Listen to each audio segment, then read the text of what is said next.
Wala naman talaga akong balak magsiman eh. Alauna yung medya mga brother.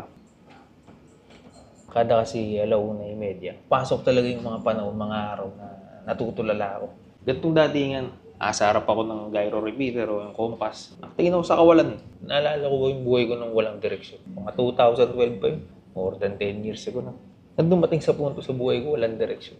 Alam ko talaga sa sarili kong wala nang mangyayari sa buhay ko. Bago kasi ako pumasok ng maritime course, nag-aaral ako sa SLU, Baguio, ECE. Doon pre, na-realize ko, hindi na ako makagraduate. Lagi ako nagugutom. Minsan mga ganyan, naghihintay ka pang magsarado yung shawarmahan kasi mas mura na yung tira-tira nilang kanin na shawarma rice nilang walang halong beef. Katabi nun, meron pang isawan. Mas mura din pagpasara na. Yung 5 nila, 4 na lang. Ito, ganitong oras din. Nasa second floor kami sa dulo. Mga kotseng dumadaan. May mga taong naglalakad. Iba masaya, iba walang reaksyon. Na-realize sa sarili ko na wala na mangyari sa buhay. Financial reasons, mga ganyan. Siyempre, hindi naman maiintindihan ng mga naging tropa mo din. Kasi magkaiba yung antas ng buhay. Sabi ko sa sarili ko, hindi talaga. Hindi na ako makagraduate. Hindi lang nakikita ng iba yung mga paghihirap mo. Hindi lang nakikita ng iba na ganito pala yung nagugutom ka pala.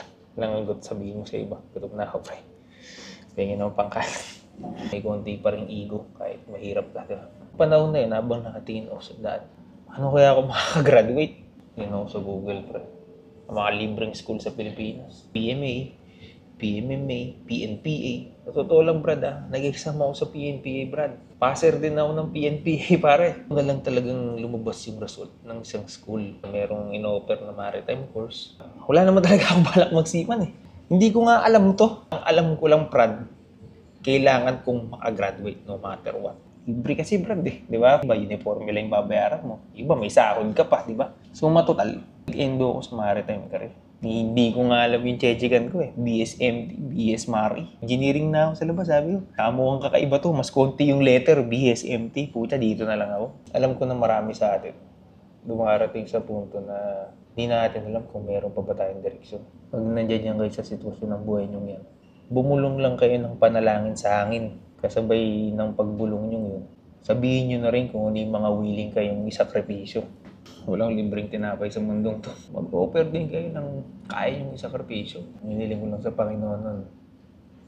Oportunidad lang. Hindi ako humiling na magkaroon ako maraming pera. Oportunidad lang na magkaroon ng direksyon yung buhay ko. Yun lang ang hiniling ko, Brad. Sabi ko kahit anong mangyari. Hindi ko iiwanan pag nabigyan ako ng oportunidad. Opportunity lang, pare. Opportunity lang. Kaya that time pumasok sa academy, nung panahong uso pang maging kulay ube yung kulay lupa. Naintindihan nyo ba? Hindi nyo naintindihan. Pero kung malalim ka mag-isip, naintindihan mo. Wala akong option kundi pagpatuloy lang. Kasi sabi ko, willing ako i-sacrifice lahat. Willing ako i-sacrifice yung sarili kong social life, sarili kong kasiyahan, kahit sarili kong dugot pawis. Gusto ko talaga magkaroon ng direksyon yung buhay ko at sa patas na laban. Bulong nyo lang, humiling lang kayo. Sabay panindigan nyo yung hiling nyo. Someday, somehow, right? Magkakaroon din kayo ng oportunidad kagaya ko. Lahat ng to pare, hiram na oportunidad lang. Kung hindi lang maging open yung pinto para sa atin, pero ano pa rin yung dadaan patagos. Share ko lang. Kasabay ng mainit na kape. Okay lang kayo. Okay lang din kayo. Ciao.